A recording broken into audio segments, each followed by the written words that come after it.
Hello friends, इडुनामा में आपका स्वागत है। आज हम देखेंगे मुगल काल से पूछे गए लुसेंट के ऑब्जेक्टिव क्वेश्चंस जो 1526 से 1857 ईस्वी तक इसमें कवर किया गया है। तो आप ध्यान से इस वीडियो को कंप्लीट रूप से देखें। और आपको बता दूं कि इसके पहले हमने 11 चैप्टर कवर कर लिए हैं लुसेंट ऑब्जेक्टिव के, जो प्लेलिस्ट में लुसेंट वस्तुनिष्ठ सामान्य ज्ञान ऑब्जेक्टिव के रूप में दिया गया है प्लेलिस्ट, उसे आप जाकर देख लें। ये काफ़ी फायदेमंद होगी आपके एग्जाम के लिए। तो आइए हम शुरुआत करते हैं क्वेश्चन वाइज। पहला क्वेश्चन है, 1526 ईस्वी में बाबर ने किस वंश के शासक को परास्त कर मुगल साम्राज्य की नींव डाली थी? तो ये लोदी वंश के शासक इब्राहिम लोदी को पानीपत के प्रथम युद्ध जो 1526 ईस्वी में हुआ था उसमें बाबर ने परास्त किया था। ये लोदी वंश के शासक इब्राहिम लोदी को, इसमें तुगलमा पद्धति को अपनाया था बाबर ने। तो याद रखिएगा पहला क्वेश्चन। पानीपत का प्रथम युद्ध कब हुआ था? तो 21 अप्रैल 1526 को हुआ था पानीपत का प्रथम युद्ध। और पानीपत का द्वितीय युद्ध कब हुआ था? 1556 में हुआ था। ये अकबर और हेमू के बीच हुआ था, जिसमें अकबर ने हेमू को हराया था। और पानीपत का तृतीय युद्ध अफगानों एवं मराठों के बीच 1761 ईस्वी में हुआ था। ठीक है। बाबर ने प्रसिद्ध तुलुगमा नीति का प्रयोग सर्वप्रथम किस युद्ध में किया था? तो ये पानीपत के प्रथम युद्ध में तुलुगमा नीति का प्रयोग किया था बाबर ने। किस युद्ध में जीतने के उपरांत बाबर ने खजाने का मुंह अमीरों, संगे संबंधियों आदि के लिए खोल दिए और इस उदारता के लिए उसे कलंदर की उपाधि दी गई? तो ये पानीपत के प्रथम युद्ध जो 1526 में उन्होंने इब्राहिम लोदी को हराने के बाद बाबर ने खजाने का मुंह अमीरों, सगे संबंधियों आदि के लिए खोल दिया था और इस उदारता के लिए उसे कलंदर की उपाधि दी गई। तो याद रखिए, कलंदर की उपाधि किसे दी गई? कलंदर की उपाधि बाबर को दी गई, जबकि लाख बख्श अनेकों लाखों का दान देने वाले के लिए प्रसिद्ध कुतुबुद्दीन ऐबक को लाख बख्श की उपाधि से सम्मानित किया गया। भारत में ग्रैंड ट्रंक रोड किसने बनवाई थी? तो ये शेर शाह सूरी ने, जिसे शेर शाह खान या फरीद खान भी बोलते थे। तो ये भारत में ग्रैंड ट्रंक रोड किसने बनवाई थी? शेर शाह सूरी ने। गुजरात विजय की यादगार में अकबर ने किसका निर्माण कराया था? तो ये बुलंद दरवाजा का निर्माण कराया था अकबर ने। किसने? तो गुजरात विजय किसके, कौन सा विजय? तो गुजरात विजय की यादगार में अकबर ने बुलंद दरवाजा फतेहपुर सिकरी में किया था निर्माण इसका। ये कहाँ पे है? बुलंद दरवाजा बुलंद दरवाजा है फतेहपुर सिकरी में, आगरा के पास है। आईने एकवरी एक महान ऐतिहासिक कृति निम्नलिखित में से किसके द्वारा लिखी गई थी? तो ये अबुल फजल के द्वारा आईने एकवरी लिखी गई थी। पानीपत की दूसरी लड़ाई 5 अप्रैल 1556 को किसके बीच हुई थी? तो ये अकबर और हेमू के बीच हुई थी, जिसमें हेमू है जो हार गया था अकबर से। दीन ए इलाही नामक नया धर्म किसके द्वारा शुरू किया गया था? अकबर के द्वारा। और दीन ए इलाही धर्म में है जो सिर्फ बीरबल एक ऐसा हिंदू था जो एकमात्र, जो पहला और अंतिम हिंदू ऐसा था जिन्होंने दीन ए इलाही एक्सेप्ट किया था। बीरबल का जो नाम था, उसका ओरिजिनल नाम महेश दास था, याद रखिएगा, महेश दास। प्रसिद्ध मुस्लिम शासिका चांद बीबी जिसने बरार को अकबर को सौंपा, निम्नलिखित में से किस राज्य से संबंधित थी? तो ये अहमदनगर से संबंधित थी। कौन? ये मुस्लिम शासिका चांद बीबी जिसने बरार को अकबर को सौंपा था। मुगल प्रशासन व्यवस्था में मनसबदारी प्रणाली को किसने प्रारंभ किया? तो अकबर ने मनसबदारी प्रणाली को अकबर ने प्रारंभ किया था। तो ये मनसबदारी सिस्टम क्या था? तो इससे क्या होता था कि जो सेना में जो सैनिक आते थे, सैनिक को रिक्रूटमेंट करते थे, भर्ती करते थे, वैसा ही एक मनसबदारी प्रणाली था। अकबर अपने काल का महान संगीतज्ञ तानसेन किसके दरबार में थे? अकबर के दरबार में महान संगीतज्ञ तानसेन थे। ठीक है, तानसेन उसके दरबार में थे अकबर के। ठीक है, तो याद रखिएगा तानसेन को है जो ये ग्वालियर के थे, ग्वालियर के तानसेन थे। ठीक है। मुगल काल की ये कंठावरण की उपाधि है जो अकबर द्वारा दी गई थी तानसेन को, कंठावरण की। मुगल काल की राजभाषा कौन थी? तो मुगल काल की राजभाषा फारसी थी, फारसी। सती प्रथा की भर्त्सना करने वाला मुगल सम्राट था कौन? मैंने सती प्रथा को बुरा कहने वाला ये था अकबर ने सती प्रथा को बुरा भला कहा था। किस युद्ध से भारत में मुगल राज की नींव पड़ी थी? तो ये पानीपत के प्रथम युद्ध से मुगल राज की नींव पड़ी थी। इसमें है जो बाबर ने इब्राहिम लोदी को हराकर मुगल राज की स्थापना की थी। मुगल चित्रकारी किसके शासनकाल में पराकाष्ठा या चरमो उत्कर्ष पे प्राप्त किया था? तो ये जहांगीर के शासनकाल में है जो मुगल चित्रकारी, मुगल पेंटिंग है जो सबसे अधिक अपना स्थान ग्रहण किया। निम्नलिखित में से किसने अकबर की जीवन कथा लिखी थी? तो अबुल फजल ने आईने अकबरी में अकबर की जीवन कथा लिखी थी। किस मुगल शासक ने भारत की वनस्पतियों और प्राणी जगत, ऋतुओं और फलों का विशद विवरण अपनी दैनंदिनी डायरी में दिया है? डायरी में को दैनंदिनी में दिया है, तो ये बाबर ने भारत की वनस्पतियों और प्राणी जगत, ऋतुओं और फलों का विशद विवरण अपनी दैनंदिनी डायरी में किया है, तो ये बाबर ने। शेर शाह की महानता का द्योतक क्या है? तो ये प्रशासनिक सुधार। तो शेर शाह की जो महानता है किस लिए जानी जाती है? तो ये प्रशासनिक सुधार, एडमिनिस्ट्रेटिव रिफॉर्म्स के लिए। हुमायूंनामा किसने लिखा था? हुमायूंनामा गुलबदन बेगम ने लिखा था। हुमायूंनामा ये हुमायूं की बहन थी गुलबदन बेगम, जिसके द्वारा हुमायूंनामा की रचना की गई थी। अकबर के शासनकाल में महाभारत का फारसी भाषा में अनुवाद किया गया था, वह किस नाम से जाना जाता है? यह रजमनामा से जाना जाता है। तो अकबर के शासनकाल में महाभारत का फारसी भाषा में, किस भाषा में? फारसी भाषा में अनुवाद किया गया था और वह रजमनामा से जाना जाता है। किस मुगल सम्राट ने सैयद भाइयों को गिराया था, मतलब कि खत्म किया था? तो मोहम्मद शाह रंगीला ने। तो मोहम्मद शाह रंगीला ने सैयद भाइयों को, सैयद ब्रदर्स को गिराया था मोहम्मद शाह ने। सैयद भाइयों को है जो किंग मेकर कहा जाता था। किंग मेकर माने राजा को बनाने वाला, खुद नहीं बनता था, लेकिन ये दूसरे जो मेन रहते थे उसको है जो राजा बनाकर अपना काम निकालते थे। कौन अंतिम मुगल सम्राट थे? तो ये बहादुर शाह द्वितीय, मतलब बहादुर शाह जफर इसे बोला गया। ये अंतिम मुगल सम्राट थे जिनको अंतिम में ये अंग्रेजों के द्वारा रंगून में जेल में डाल दिया गया था 1857 की क्रांति के बाद। 1857 की क्रांति के ये प्रमुख है जो भारत को लीडरशिप प्रोवाइड कर रहे थे। अकबर के शासनकाल में भू राजस्व, लैंड रेवेन्यू रिफॉर्म्स के लिए कौन उत्तरदायी था? तो ये टोडरमल था, टोडरमल। अकबर के शासनकाल में भू राजस्व सुधारों के लिए टोडरमल उत्तरदायी था। अकबर द्वारा बनवाए गए उपासना भवन या पूजा गृह का क्या नाम था? इबादत खाना था। यूपीएससी द्वारा क्वेश्चन भी पूछा गया है। अकबर द्वारा बनवाए गए उपासना भवन ये और पूजा गृह का क्या नाम था? ये इबादत खाना था। तो याद रखेगा, ये उपासना भवन, पूजा गृह क्या था? इबादत खाना अकबर द्वारा बनाया गया है। सुप्रसिद्ध संगीतज्ञ तानसेन और बैजू बावरा किसके शासनकाल में सुविख्यात थे? तो ये अकबर के शासनकाल में थे, तानसेन और बैजू बावरा। रामचरितमानस के लेखक तुलसीदास किसके शासनकाल से संबंधित थे? अकबर के शासनकाल से। रामचरितमानस के लेखक है तुलसीदास, जो अकबर के शासनकाल से संबंधित है। उनके शासनकाल में नहीं रहे, लेकिन ये उन्हीं के समकालीन थे। और रामचरित की रचना किसने की थी? रामचरित की, तो सिर्फ रामचरित की रचना भवभूति ने की थी, भवभूति ने। किस युद्ध में बाबर ने जिहाद या धर्म युद्ध का नारा दिया, तमगा नामक कार्य को समाप्त किया और युद्ध जीतने के उपरांत गाजी या धर्म योद्धा की उपाधि धारण की थी? तो ये खानवा के युद्ध में। खानवा के युद्ध में बाबर ने जिहाद या धर्म युद्ध का नारा दिया, तमगा नामक कर को समाप्त किया और युद्ध जीतने के उपरांत गाजी या धर्म योद्धा की उपाधि धारण की। तो खानवा के युद्ध 1527 में हुआ था, याद रखिएगा। 1527-28 में कंफ्यूज है।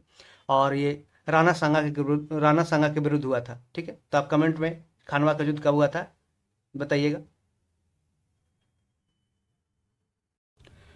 मुवैयान नामक पद शैली की जन्मदाता बाबर ने अपनी आत्मकथा तुजुक ए बाबरी किस भाषा में लिखी थी? तो तुर्की भाषा में उन्होंने लिखी थी। मुवैयान किसकी?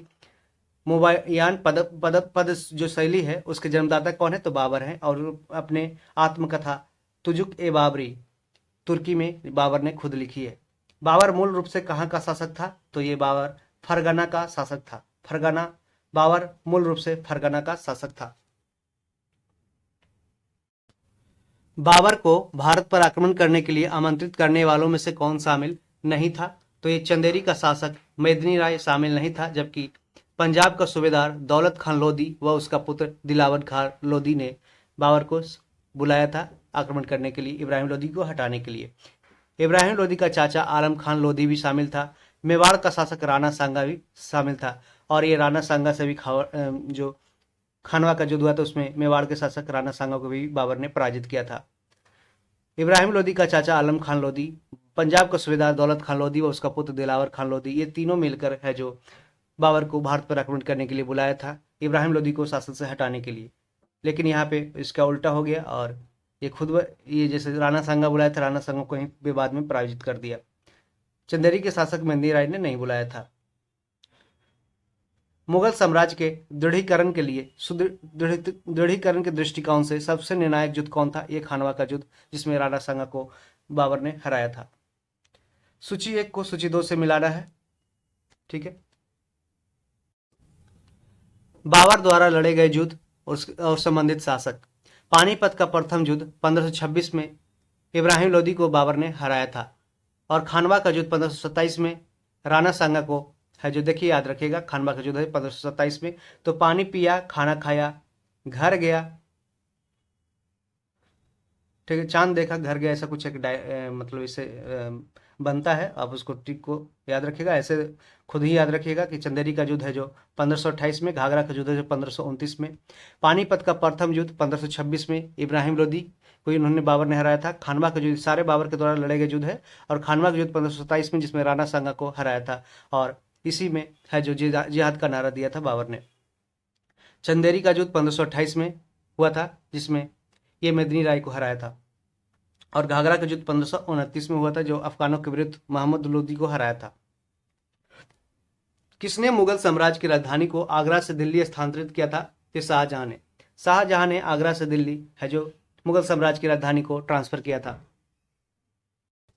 अकबर के युवावस्था में उसका संरक्षक कौन था? तो ये बैरम खान थे, बैरम खान। अकबर के युवावस्था में उसका संरक्षक था कौन? बैरम खान। निम्नलिखित में से किस स्थान पर नादिर शाह ने चढ़ाई नहीं की थी? ये कनौज में कनौज में चढ़ाई नहीं की थी। कनौज कहाँ पड़ता है? ये उत्तर प्रदेश में है।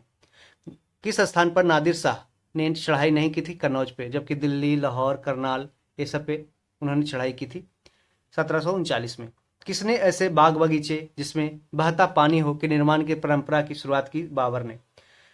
बाबर ने ऐसे बाग बगीचे जिसमें बहता पानी हो के निर्माण की परंपरा की शुरुआत की थी। निम्नलिखित में से कौन सी आत्मकथा है? तो ये तुजुक ए बाबरी। तुजुक ए बाबरी बाबरनामा द्वारा खुद, ये तुजुक ए बाबरी जो बाबरनामा है वो बाबर के द्वारा खुद रचित, ये तुर्की भाषा में लिखा गया। तू से तुर्की, तू से तुजुक, याद रखिएगा। हुमायूं नामा जबकि गुलबदन बेगम द्वारा एक रचित ये बायोग्राफी है, और अकबरनामा अबुल फजल के द्वारा, पातशाहनामा इसको है जो आगे देखते हैं। कौन सुमेलित नहीं है? तो हुमायूं नामा। हुमायूं नामा ये हुमायूं ने नहीं लिखा है, इसको लिखा है कौन? गुलबदन बेगम ने। तुजुक ए बाबरी किसने लिखा है? ये बाबर ने लिखा है। तुजुक ए जहांगीरी जहांगीर ने लिखा है। शाहजहांनामा ये मोहम्मद सालेह ने लिखा, मोहम्मद सालेह ने शाहजहांनामा लिखा है, तो याद रखिएगा, ये है सारे इंपॉर्टेंट है। शाहजहांनामा मोहम्मद सालेह। तुजुक ए जहांगीरी जहांगीर, तुजुक ए बाबरी बाबिर, बाबर के द्वारा रचित है। बाबरनामा जिसे बोलते हैं, ये तुर्की भाषा में लिखा गया है। राजा बीरबल की उपाधि किसे दी गई थी? महेश दास को। महेश दास को राजा बीरबल की उपाधि दी गई थी, ये अकबर के शासनकाल में था। और अकबर और बीरबल के जो किस्से हैं जो बहुत ज़्यादा प्रसिद्ध है। औरंगजेब ने ज़्यादा भवनों का निर्माण नहीं करवाया। औरंगजेब ने ज़्यादा भवनों का निर्माण नहीं करवाया, उसे अपने शासनकाल में निरंतर युद्ध करने पड़े, इसलिए उन्होंने ज़्यादा से ज़्यादा भवनों का निर्माण नहीं करा पाया, ठीक है। ऐसा नहीं कि उससे वास्तुकला में कोई रुचि नहीं थी, राजमिस्त्री उपलब्ध नहीं थे, वह मितव्ययी था, ऐसा कुछ नहीं था, ठीक है। तो क्योंकि उसने अपने शासनकाल में निरंतर युद्ध लड़ते रहे, इसलिए ज़्यादा भवनों का निर्माण नहीं करवाया। जबकि शाहजहाँ के समय में है जो शासन है जो बहुत लिमिटेड, बहुत मतलब शांतिपूर्ण था, इसलिए उन्होंने ज़्यादा से ज़्यादा है जो भवनों का निर्माण किया, जैसे लाल किला, ताजमहल, ठीक है। ग्रैंड ट्रंक सड़क जोड़ती है किसको? ये कलकत्ता से अमृतसर को जोड़ती है, ग्रैंड ट्रंक सड़क, ठीक है। इसे शेरशाह सूरी के द्वारा बनवाया गया था। वर्ष 1526 ईस्वी में लड़ी गई पानीपत की पहली लड़ाई में बाबर से कौन पराजित हुआ था? इब्राहिम लोदी। शेरशाह सूरी का मकबरा कहाँ स्थित है? ये सासाराम में शेरशाह का मकबरा, शेरशाह सूरी का मकबरा स्थित है। ये एक कृत्रिम झील में है जो लाल बलुई पत्थर से बना हुआ मकबरा है, ये अष्टकोणीय है, ठीक है। अकबर का राज्याभिषेक कहाँ हुआ था? तो ये कालानौर में, कालानौर राजस्थान में हुआ था अकबर का राज्याभिषेक।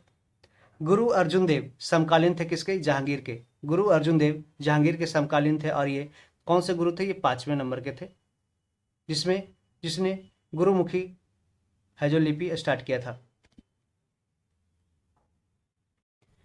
किस राजपूत वंश ने अकबर के सामने समर्पण नहीं किया था? तो सिसोदिया वंश, सिसोदिया वंश ने अकबर के सामने समर्पण नहीं किया था। किस मुगल शासक को आलमगीर कहा जाता था? तो औरंगजेब को आलमगीर कहा जाता था। ठीक है, औरंगजेब को आलमगीर कहा जाता था। सम्राट अकबर द्वारा किसको जरी कलम की उपाधि से अलंकृत किया गया था? तो मोहम्मद हुसैन को जरी कलम। ये क्वेश्चन है जो पूछा जाता है दरोगा एग्जाम में, वन लाइनर टाइप का। सम्राट अकबर द्वारा किसको जरी कलम की उपाधि से अलंकृत किया गया था? तो ये मोहम्मद हुसैन को। बाबर ने पहली बार पश्चिम से कहाँ होकर भारत में प्रवेश किया था? तो पंजाब होकर। बाबर ने पहली बार पश्चिम से पंजाब होकर भारत में प्रवेश किया था। हल्दी घाटी का युद्ध कब लड़ा गया था? ये 1576 में लड़ा गया था। हल्दी घाटी का युद्ध 1576 में महाराणा प्रताप और अकबर के बीच लड़ा गया था, जिसमें महाराणा प्रताप की पराजय हुई थी। फैजी निम्नलिखित में से किसके दरबार में रहा? ये अकबर के दरबार में फैजी रहा था। याद रखिएगा, फैजी है जो अकबर के दरबार में रहा था। किसके समय में मलिक मोहम्मद जायसी ने पद्मावत की रचना की थी? तो ये शेरशाह सूरी अर्थात शेर खान के समय में पद्मावत की रचना किसने की थी? मलिक मोहम्मद जायसी ने। किसने चौसा की लड़ाई 1539 में हुमायूं को पराजित किया था? शेरशाह सूरी ने। शेरशाह सूरी ने चौसा की लड़ाई 1539 में हुमायूं को पराजित किया था। याद रखिएगा, हुमायूं का मकबरा कहाँ है? तो ये दिल्ली में है। हुमायूं का मकबरा दिल्ली में है, हुमायूं फोर्ट। किस मुगल शासक ने 2 बार शासन किया था? हुमायूं ने 2 बार शासन किया। ठीक है, कौन सा मुगल शासक ने 2 बार शासन किया? तो इस तरीके से याद रखेगा, पहले ये 1540 तक राज किया, जिसमें कनौज के युद्ध या बिलग्राम के युद्ध में है जो इसको शेरशाह सूरी ने हराकर है जो ये हार कर उससे भाग गया, और फिर अंत में 1555 में फिर सरहिंदी के युद्ध में जीतने के बाद है सिकंदर शाह को हराने के बाद है जो फिर से यह राजगद्दी दिल्ली की राजगद्दी पे बैठा हुमायूं, और हुमायूं का बेटा है जो फिर अकबर शासन किया। भारत में बीबी का मकबरा स्थित कहाँ पे? औरंगाबाद में। भारत में बीबी का मकबरा कहाँ है? ये औरंगाबाद में औरंगजेब के द्वारा बनवाया गया था। फतेहपुर सिकरी स्थित लाल पत्थर से निर्मित शेख सलीम चिश्ती के मकबरे को किसने संगमरमर का करवाया था? जहांगीर ने। फतेहपुर सिकरी स्थित लाल पत्थर रेड स्टोन से निर्मित शेख सलीम चिश्ती के मकबरे को किसने संगमरमर का करवाया था? तो जहांगीर ने करवाया था। किस मुगल सलीम जहांगीर का बचपन का नाम क्या था? सलीम था। किस मुगल शासक को पहले आगरा में दफनाया गया, बाद में उसकी एक अफगान विधवा? देखिए, किस मुगल शासक को पहले आगरा में दफनाया गया, बाद में उसकी एक अफगान विधवा सबको काबुल ले गई और वहीं एक बाग में दफनाया? तो बाबर को। किस मुगल शासक को उपवनों व उद्यानों में अत्यंत अभिरुचि के कारण उपवनों का राजकुमार या मालियों का मुकुट कहा गया? तो ये बाबर को। बाबर को उपवनों या उद्यानों में अत्यंत अभिरुचि के कारण उपवनों का राजकुमार या मालियों का मुकुट कहा गया। कौन सा पहला मुगल शासक था जिसने कुषाण साम्राज्य के पतन के बाद भारतीय साम्राज्य में काबुल व गंधार को शामिल किया था? तो ये बाबर था। काबुल व गंधार को शामिल किया था कुषाण साम्राज्य के बाद, पतन के बाद, तो वो बाबर था। किस युद्ध को जीतने के बाद शेरशाह सूरी ने दिल्ली में अफगान सत्ता की स्थापना की थी? तो ये बिलग्राम का युद्ध या कन्नौज का युद्ध, जो 1540 में उन्होंने लड़ा था और हुमायूं को हराया था। निम्नलिखित भारतीय शासकों में से अकबर के समकालीन कौन था? तो ये रानी दुर्गावती। रानी दुर्गावती भारतीय शासकों में से अकबर के समकालीन थी। शाहजहां ने निम्नलिखित में से किस शहर में मोती मस्जिद बनवाई थी? तो आगरा में। तो शाहजहां ने मोती मस्जिद बनवाया था कहाँ पे? ये आगरा में मोती मस्जिद। ठीक है, याद रखिएगा। और लाल किला भी शाहजहां ने बनवाया, रेड फोर्ट, ताजमहल भी शाहजहां ने बनवाया है। किस मुगल बादशाह ने जजिया नामक कर पुनः लगाया था? तो औरंगजेब ने जजिया नामक जो टैग था उसको पुनः लगाया था। अकबर के शासनकाल में अमल गुजार नामक अधिकारी का कार्य क्या था? ये भूमि राजस्व का मूल्यांकन और संग्रह करना। अभी भी हम देखते हैं जो मलगुजारी होता है, ये क्वेश्चन भी पूछा गया है दरोगा एग्जाम में कि अकबर के शासनकाल में, किसके शासनकाल में? अकबर के शासनकाल में अमल गुजार नामक अधिकारी का कार्य क्या था? तो ये भूमि राजस्व, लैंड रेवेन्यू का मूल्यांकन करना और उसको संग्रह करना, कलेक्शन करना। तो ये मलगुजारी जो अभी भी लिया जाता है। शिवाजी ने मुगलों को किस संधि के द्वारा किलों को सत्तांतरित किया था? तो ये पुरंदर की संधि के द्वारा। शिवाजी ने मुगलों को पुरंदर की संधि के द्वारा किलों को सत्तांतरित किया था। ठीक है। किस वर्ष बैसाखी के दिन यानी कि 13 अप्रैल को गुरु गोविंद सिंह ने खालसा पंथ की नींव रखी थी? तो 1699 में। तो याद रखिएगा, खालसा पंथ की नींव किसने रखी थी? गुरु गोविंद सिंह ने। कब? ये 13 अप्रैल को, बैसाखी के दिन 1699 में। कौन सा मुगल बादशाह पहले तो अंग्रेजों का कैदी रहा और बाद में जीवन पर्यंत मराठों का पेंशन भोगी रहा? तो ये शाह आलम द्वितीय। याद रखिएगा, ऐसे क्वेश्चन है जो बनते हैं कि कौन सा ऐसा मुगल बादशाह था जो पहले तो अंग्रेजों का कैदी रहा और बाद में जीवन पर्यंत मराठों का पेंशन भोगी रहा? तो शाह आलम द्वितीय। दक्षिण में निम्नलिखित में से किसके शासनकाल में मुगल साम्राज्य तमिल राज्य क्षेत्र तक फैला? तो ये औरंगजेब के शासनकाल में मुगल साम्राज्य तमिल राज्य क्षेत्र तक फैला।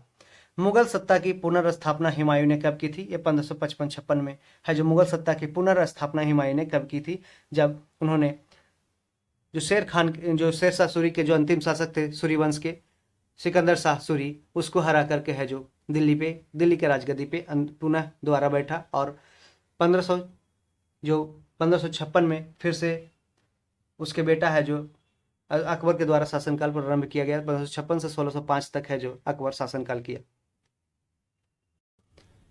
मुगल सत्ता की पुनर्स्थापना किस युद्ध में हुमायूं को मिली विजय के फलस्वरूप हुआ? सरहिंद के युद्ध में। सरहिंद के युद्ध। तो मुगल सत्ता की पुनर्स्थापना किस युद्ध में हुमायूं को मिली विजय के फलस्वरूप हुई? तो सरहिंद का युद्ध हुआ था, जिसमें 1555 में। और किस मुगल बादशाह की मृत्यु दिन पनाह पुस्तकालय की सीढ़ियों से गिरने के कारण हुई थी? हुमायूं की। हुमायूं की मृत्यु दिन पनाह पुस्तकालय की सीढ़ियों से गिरने के कारण हुई थी। किस मुगल बादशाह के दुर्भाग्य पर व्यंग्य करते हुए लेनपुल ने लिखा है कि वह जीवन भर ठोकरें खाता रहा और ठोकर खाकर ही उसके जीवन का अंत हुआ? ये हुमायूं ने के बारे में लिखा गया है। किसके द्वारा? तो ये लेनपुल ये क्वेश्चन भी बनाया गया है। लेनपुल ने लिखा है कि वह जीवन भर ठोकरें खाते रहा हुमायूं और ठोकर खाकर ही उसके जीवन का अंत हुआ। हुमायूं के बारे में लेनपुल ने लिखा है। मुगल प्रशासन में मुहतसिब क्या था? एक लोक आचरण अधिकारी था। लोक आचरण अधिकारी मुहतसिब था। क्वेश्चन बनता है, तो ध्यान रखिएगा। मुगल प्रशासन में मुहतसिब क्या था? ये लोक आचरण अधिकारी था।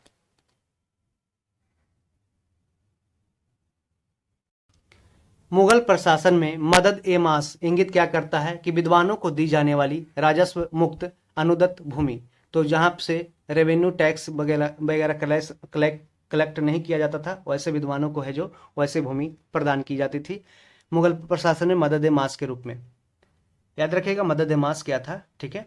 दास्तान ए अमीर हमजा का चित्रांकन किसके द्वारा किया गया है? ये अब्दुल समद के द्वारा है जो दास्तान ए अमीर हमजा का चित्रांकन पेंटिंग किया गया था, अब्दुल समद।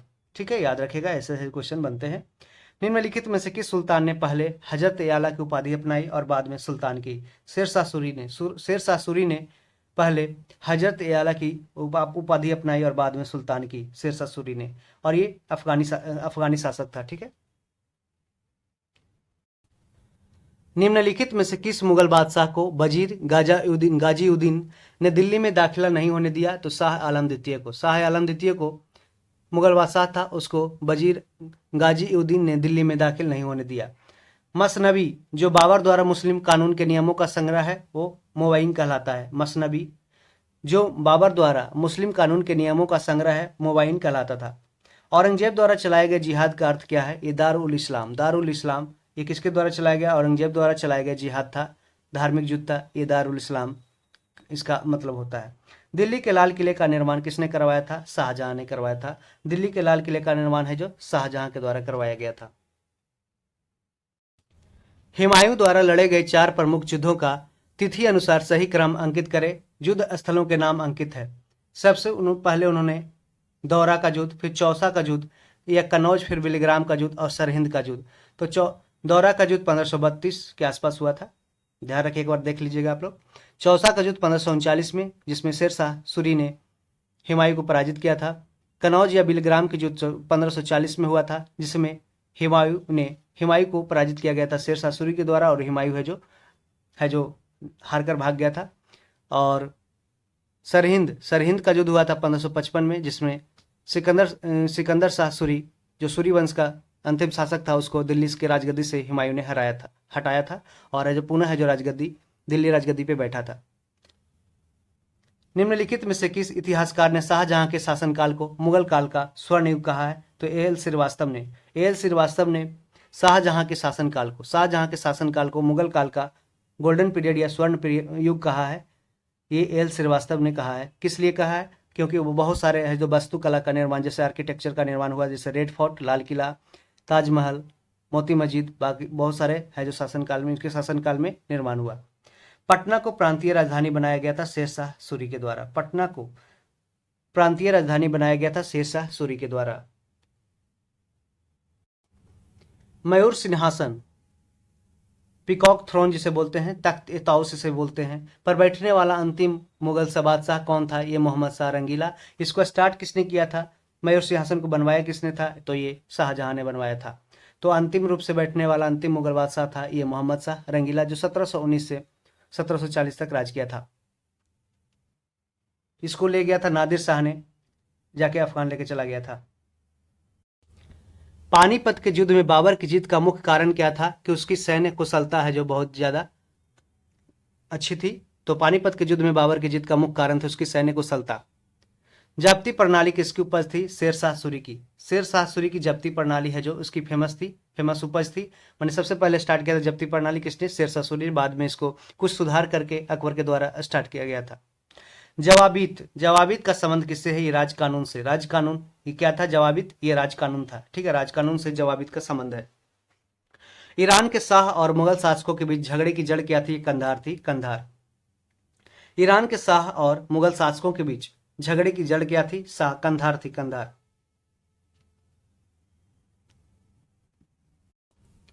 मुमताज महल का असली नाम क्या था? अर्जुमंद बानो बेगम। मुमताज महल का असली नाम था अर्जुमंद बानो बेगम, जिसके मरने के बाद है जो शाहजहां ने ताजमहल बनवाया था इनके मजार पे। किस मुगल बादशाह को जिंदा पीर कहा जाता था? औरंगजेब को जिंदा पीर ये आलमगीर कहा जाता था औरंगजेब को। औरंगजेब 1658 से 1707 तक है जो राज किया। 1707 में इसका है जो खत्म हुआ राज।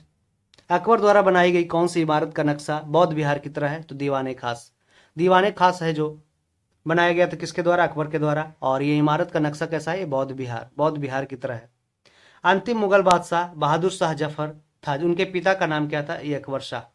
बहादुर शाह जफर अंतिम मुगल बादशाह था, जिसे ये बहादुर शाह द्वितीय के नाम से जाना जाता है। उनके पिता का नाम क्या था? अकबर शाह, जिसे अकबर शाह द्वितीय, बहादुर शाह जफर द्वितीय था, अकबर शाह द्वितीय। और इसको रंगून में अंग्रेजों के द्वारा है जो बंदी बनाया गया, वहां पे जेल में डाला गया और बाद में इसकी मृत्यु हो गई। अकबर ने सर्वप्रथम वैवाहिक संबंध है जो राजपूतों के जिस घराना से स्थापित किया वह क्या था? ये कछवाहा था, कछवाहा। ठीक है। औरंगजेब ने दक्षिण में जिन दो राज्यों को विजित किया था वे क्या थे? ये बीजापुर व गोलकुंडा था। औरंगजेब ने दक्षिण भारत में जिन दो राज्यों को विजित किया था वो बीजापुर और गोलकुंडा था। निम्नलिखित मुगल बादशाहों में किसने अपनी आत्मकथा फारसी में लिखा था? जहांगीर ने अपनी जो आत्मकथा था वो फारसी में लिखा था, तुजुक ए जहांगीरी। ठीक है। मुगलों में नवरोज या नौरोज का त्यौहार लिया गया था कहां से? मंगोलों से। मुगलों ने नवरोज या नौरोज का त्यौहार लिया मंगोलों से। कहां से? मंगोलों से। कौन सा मकबरा द्वितीय ताजमहल कहलाता है? तो ये राबिया उद दौरानी का मकबरा, बीबी का मकबरा, जो औरंगजेब द्वारा बनवाया गया था। कहां? औरंगाबाद में। राबिद उद दौरानी का मकबरा या बीबी का मकबरा, जो द्वितीय ताजमहल के नाम से जाना जाता है। ये क्वेश्चन बीपीएससी के द्वारा पूछा गया है, यूपीपीसीएस में भी पूछा गया है, तो ध्यान रखिएगा इसको, बहुत इंपॉर्टेंट है। किस बादशाह के अंतर्गत मुगल सेना में सर्वाधिक हिंदू सेनापति थे? तो औरंगजेब के समय है जो सबसे अधिक मुगल सेना में सर्वाधिक मतलब कि हिंदू सेनापति। किस इतिहासकार ने अकबर द्वारा प्रतिपादित दीन ए इलाही को एक धर्म कहा था? तो ये अबुल फजल ने है जो अकबर द्वारा प्रतिपादित दीन ए इलाही को एक धर्म कहा था। अनवार ए सुहैली ग्रंथ किसका अनुवाद है? तो ये पंचतंत्र का है जो अनुवाद है। अनवार ए सुहैली पंचतंत्र की रचना किसने की थी? विष्णु शर्मा ने की थी पंचतंत्र की रचना। महाभारत का वेद व्यास ने किया था, रामायण का वाल्मीकि ने, और सूरसागर का रचना सूरदास ने किया था। जहांगीर के दरबार में पक्षियों का सबसे बड़ा चित्रकार कौन था? ये मंसूर था।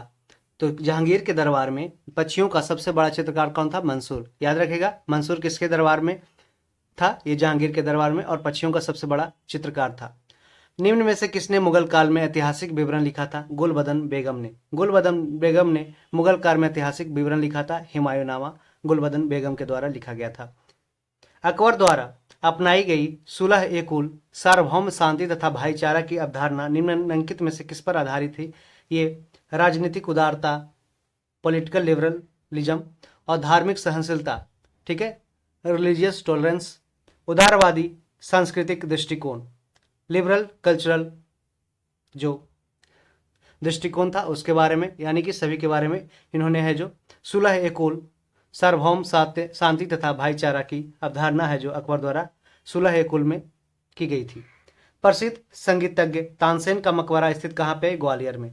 तो तानसेन का मकबरा कहाँ है? ग्वालियर में। ये अकबर के दरबारी कवि थे जिसे अकबर ने कंठाभरण की उपाधि दी थी। गुलबदन बेगम पुत्री थी किसकी? बाबर की पुत्री थी। और गुलबदन बेगम है जो हुमायूं की बहन थी, जिन्होंने हुमायूं के लिए हुमायूंनामा की रचना की थी। मुगल प्रशासन में जिले को किस नाम से जाना जाता था? सरकार के रूप में है जो जाना जाता था। किसको? जिला को। मुगल प्रशासन में जिले को सरकार नाम से जाना जाता था। किस सिख गुरु की मृत्यु के लिए औरंगजेब जिम्मेदार है? तो गुरु तेग बहादुर। गुरु तेग बहादुर की मृत्यु के लिए औरंगजेब जिम्मेदार है। तो यहाँ पे तेग औरंगजेब, ठीक है, याद रखे, जेब और तेग याद रखेगा, ध्यान रहेगा। और भारत के मुगल शासक बनने पर ये कौन से? ये 9वें थे, 9वें इन्हीं के बेटा थे। कौन?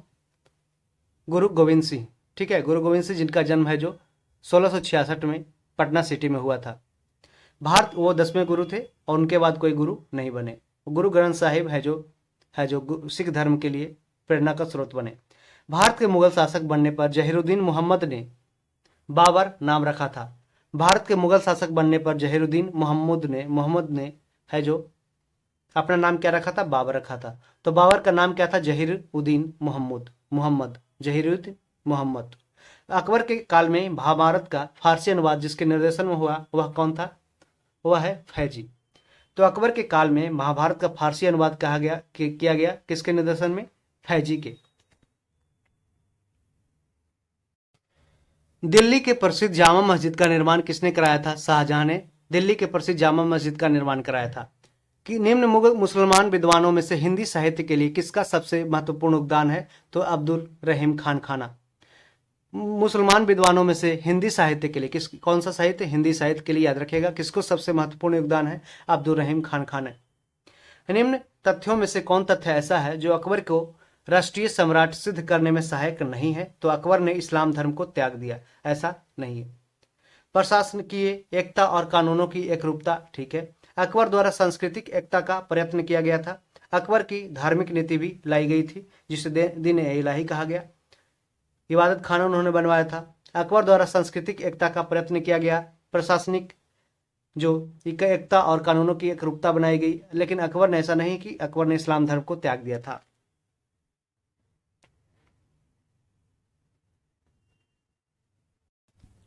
अकबर द्वारा बनाई गई श्रेष्ठतम इमारतें पाई जाती है कहाँ पे? फतेहपुर सिकरी में, ठीक है। गुजरात अभियान के बाद गुजरात जीतने के बाद है जो फतेहपुर सिकरी आगरा में ये बुलंद दरवाजा बनवाया गया था अकबर के द्वारा। हल्दी घाटी का युद्ध कब हुआ था? 1576 में। इसके पीछे अकबर का मुख्य उद्देश्य क्या था? ये राणा प्रताप को अपने अधीन लाना चाहते थे। कौन? अकबर। और हल्दी घाटी के युद्ध में 1576 में जो हुआ था अकबर को हराया था। अकबर को हराया था किसने? अकबर ने हराया था महाराणा प्रताप को। मुगल सम्राट अकबर के समय का प्रसिद्ध चित्रकार कौन था? दसवंत याद रखिएगा। तो मुगल सम्राट अकबर के समय का किसके समय? अकबर के समय का प्रसिद्ध चित्रकार कौन था? दसवंत था, याद रखिएगा। और मंसूर किसके समय में? ये जहांगीर के समय में पक्षियों का सबसे बड़ा चित्रकार था। कौन? मंसूर। ये जहांगीर के शासनकाल में, जबकि मुगल सम्राट अकबर के समय का प्रसिद्ध चित्रकार था दसवंत। निम्नलिखित में से किसमें हिंद तथा ईरानी वास्तुकला का सर्वप्रथम समन्वय देखने को मिलता है? ठीक है, तो ये शेर शाह के मकबरे में हिंद तथा ईरानी वास्तुकला आर्किटेक्चर का सर्वप्रथम समन्वय कोऑर्डिनेशन देखने को मिलता है। ये शेर शाह के मकबरे में जो सासाराम में स्थित है, ये लाल बलुई पत्थर से बनाया गया है। शेर शाह के बचपन का नाम क्या था? ये फरीद खान था। फरीद खान याद रखिएगा। शेर शाह के बचपन का नाम था फरीद खान। शेर शाह को उसके पिता हसन खान ने एक जागीर के प्रबंधक के रूप में नियुक्त किया था। वह जागीर क्या थी? सहसराम या सासाराम। तो शेर शाह को उसके पिता हसन खान ने एक जागीर के प्रबंधक के रूप में नियुक्त किया था। वह जागीर थी सहसराम या सासाराम।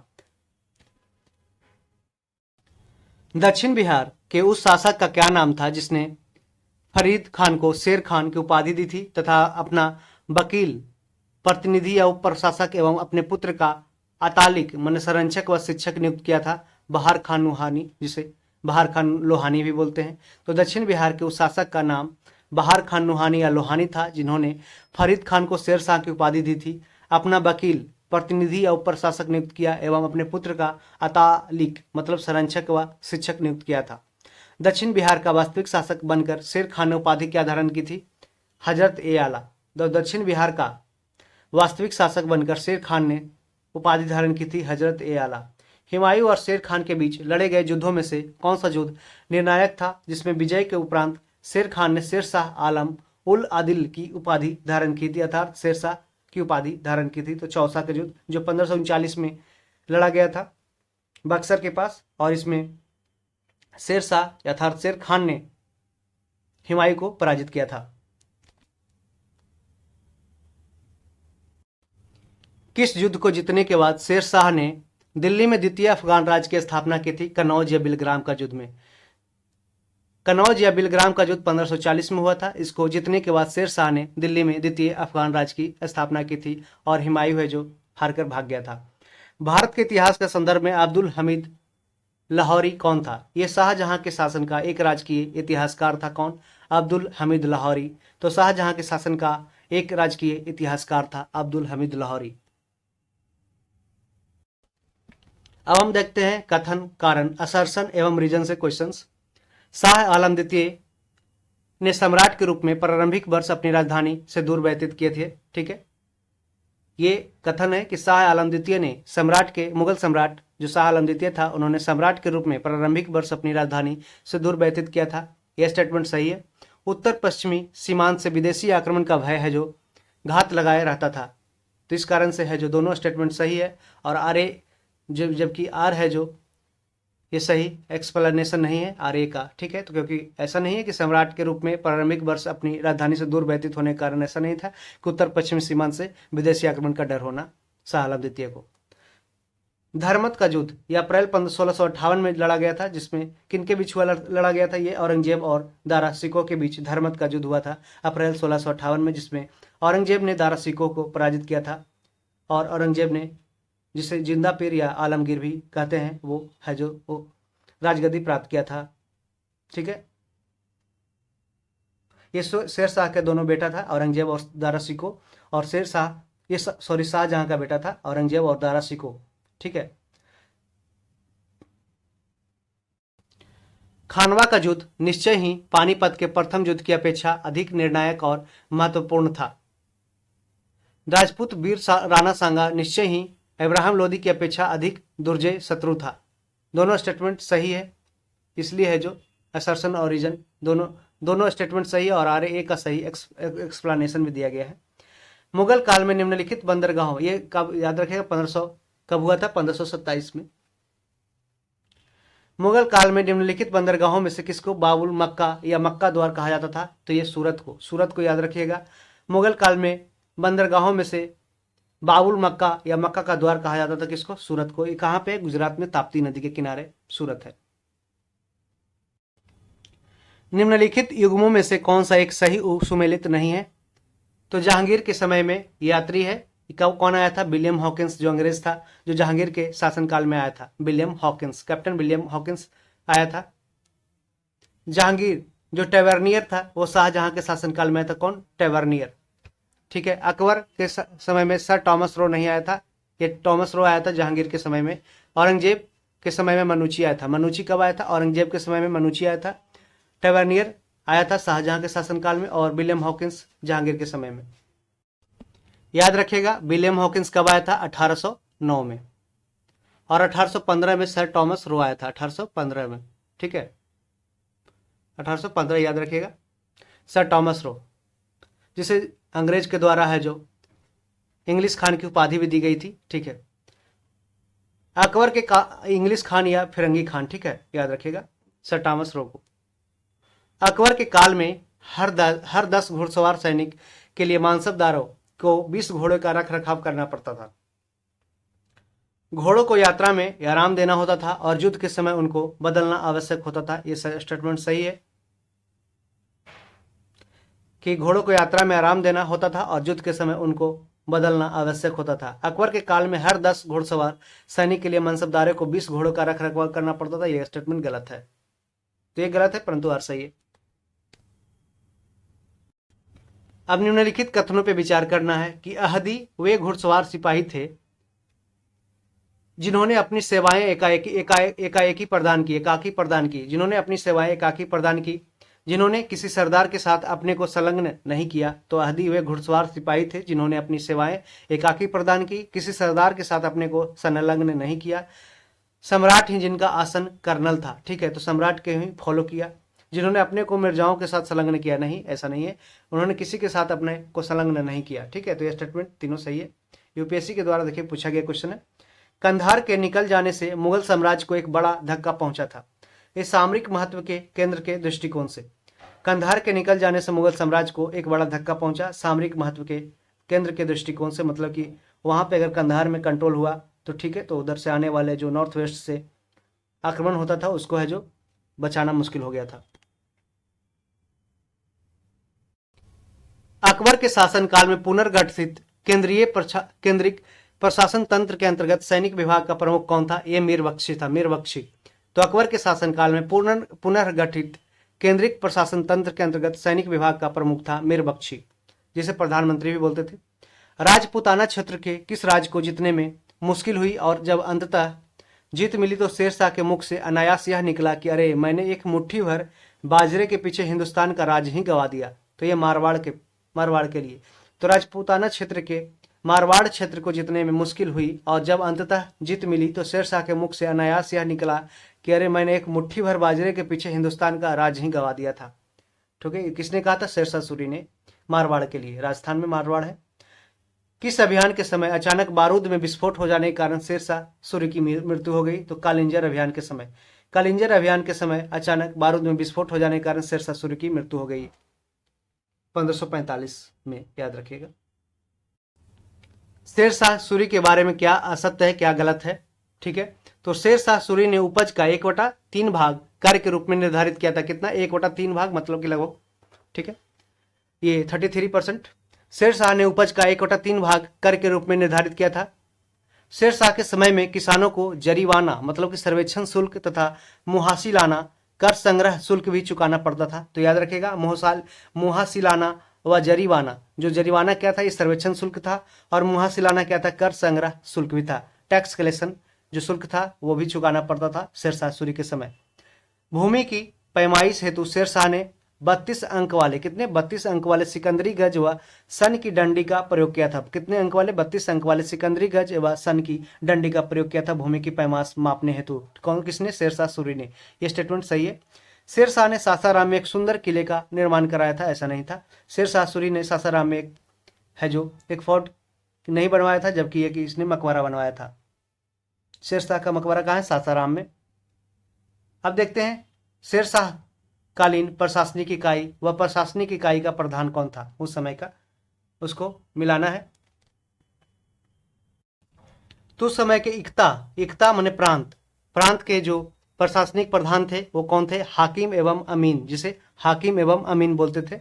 सरकार का मतलब क्या होता था? जिला, जिसके सिकदार ए सिकदारान एवं मुंसिफ ए मुंसिफान या सिकदार ए सिकदरान, ये इसके प्रशासनिक प्रधान थे। परगना किसको बोलता? तालुक, जो अभी ब्लॉक होता है, ठीक है। इसके जो हेड थे, प्रधान थे, सिकदार एवं मुंसिफ या सिकदार।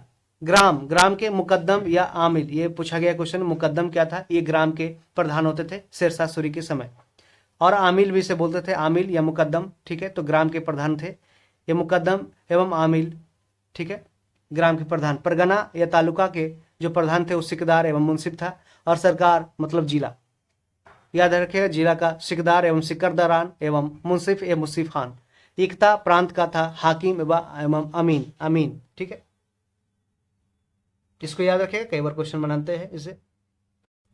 शेरशाह कालीन प्रशासन में फातेदार क्या था? ये कोषाध्यक्ष था। कोषाध्यक्ष शेरशाह कालीन प्रशासन में फौतदार था। कोषाध्यक्ष ठीक है, कोषाध्यक्ष था कौन? फौतदार याद रखे, कोषाध्यक्ष था। शेरशाह कालीन प्रशासन में कानूनगो, ये देखिए क्वेश्चन कई बार पूछा गया, कानूनगो का क्या काम था? ये भूमि संबंध रिकॉर्डों को रखना कानूनगो का काम था। ऐसे कंफ्यूज करने के लिए ये कानून संबंधी है जो स्टेटमेंट दिए जाते थे, ऐसा नहीं था। ये भूमि संबंधी रिकॉर्डों को रखते थे कौन? कानूनगो। किसने शेरशाह कालीन ग्राम प्रशासन के संदर्भ में कहा है कि एक जरा छीन मृत्यु मुख में पहुंचने ही वाली वृद्धा अपने सिर पर स्वर्ण आभूषणों से भरा टोकरा रखे यात्रा पर निकल पड़े, तब भी किसी चोर या लुटेरे की हिम्मत नहीं हुई कि वह बुढ़िया के पास फटक भी जाए, क्योंकि उन्हें मालूम है कि इसके लिए शेरशाह कितना बड़ा दंड दे सकता है। यह अब्बास खान शेरवानी ने कहा है।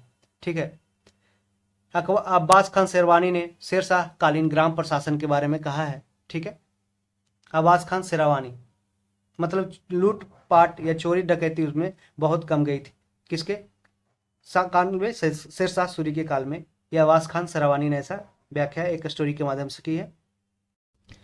शेरशाह द्वारा निर्मित सड़क व सराय अफगान साम्राज्य की धमनियां थी। ठीक है, वह किसकी युक्ति है? ये के.आर. कानूनगो की युक्ति है। ठीक है, के.आर. कानूनगो ने कहा है कि शेरशाह द्वारा जो निर्मित सड़क ग्रैंड ट्रंक रोड व सराय अफगान साम्राज्य की धमनियां थी। ठीक है, यह किसकी युक्ति है? ये के.आर. कानूनगो की।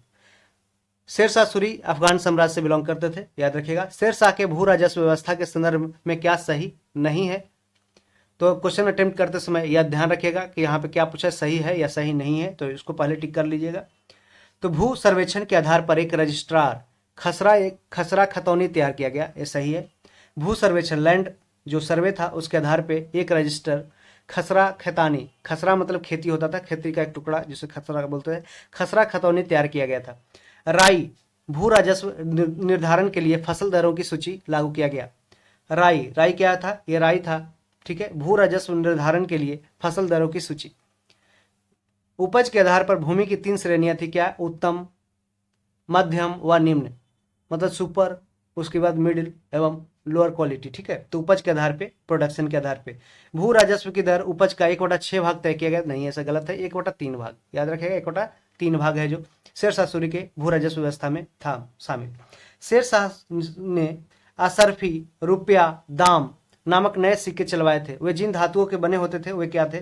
तो असरफी था ये सोना का सिक्का, याद रखिएगा, असरफी सोना का सिक्का। रुपया है जो चांदी का, और दाम है जो तांबा का।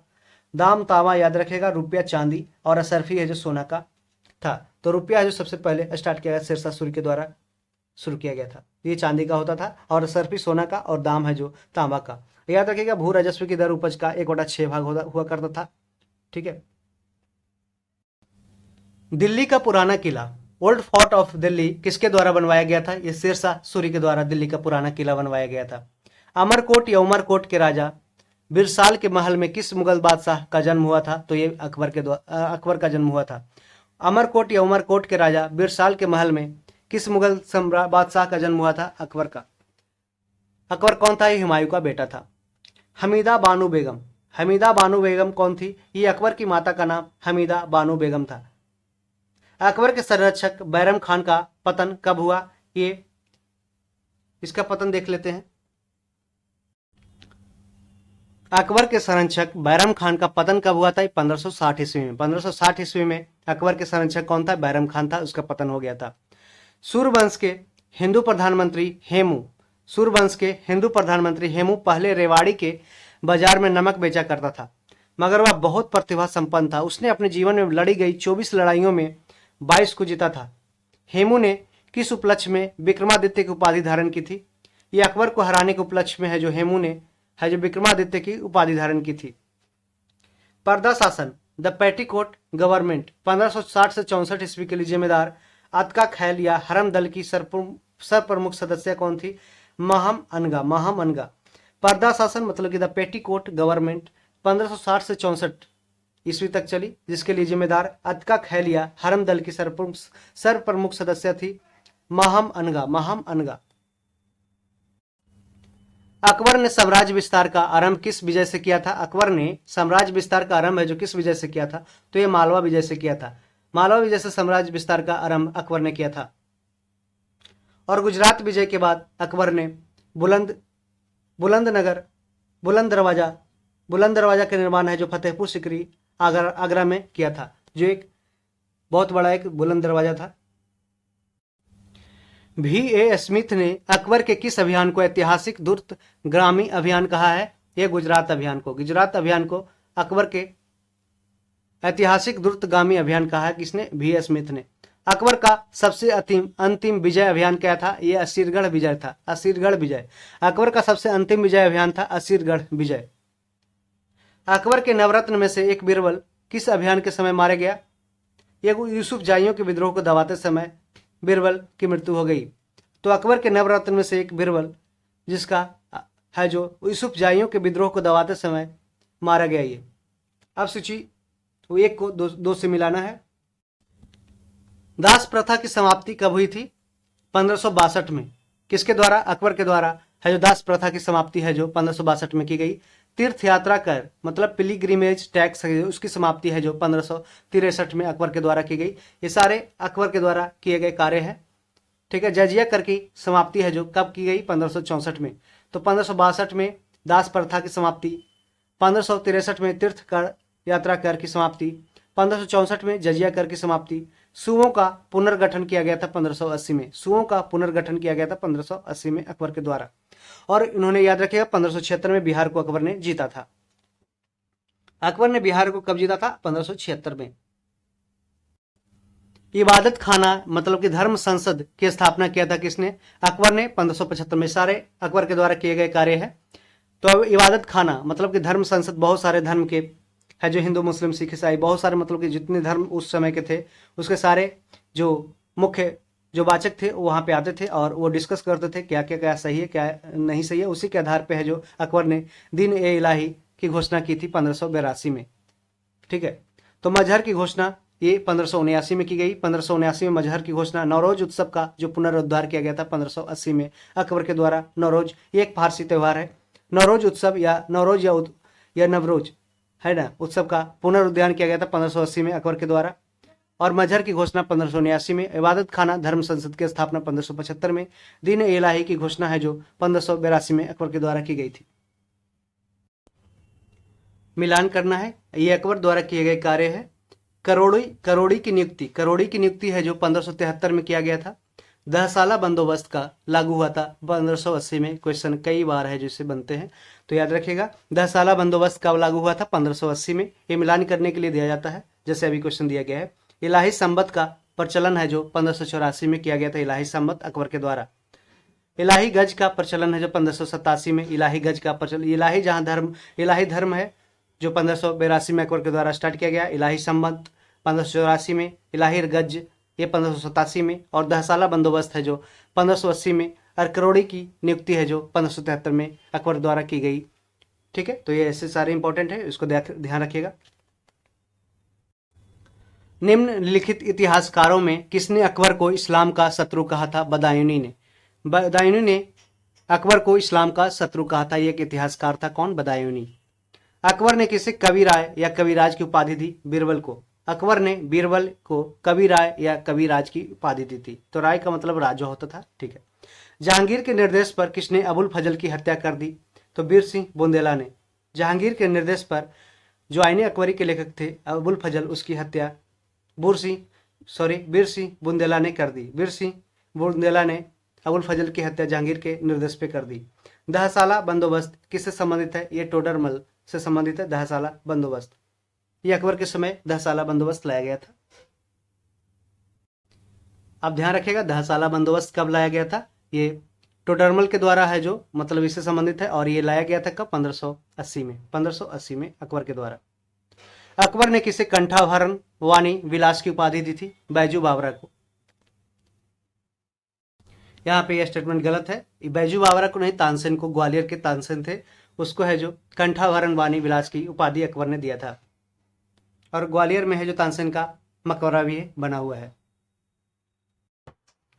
मुगल वंश के संदर्भ में पिता के रहते बादशाह पद प्राप्त करने का प्रथम प्रयास करने वाला शहजादा कौन था? जहांगीर सॉरी। मुगल वंश के संदर्भ में पिता के रहते बादशाह पद प्राप्त करने का प्रथम प्रयास करने वाला शहजादा कौन था? जहांगीर था, जहांगीर। ठीक है। शासक बनने के बाद 12 अध्यादेश 12 ऑर्डिनेंस जारी करने वाला मुगल बादशाह था जहांगीर। शासक बनने के बाद 12 अध्यादेश जो 12 ऑर्डिनेंस जारी करने वाला मुगल बादशाह था कौन था? जहांगीर था। इसमें कौन सुमेलित नहीं है?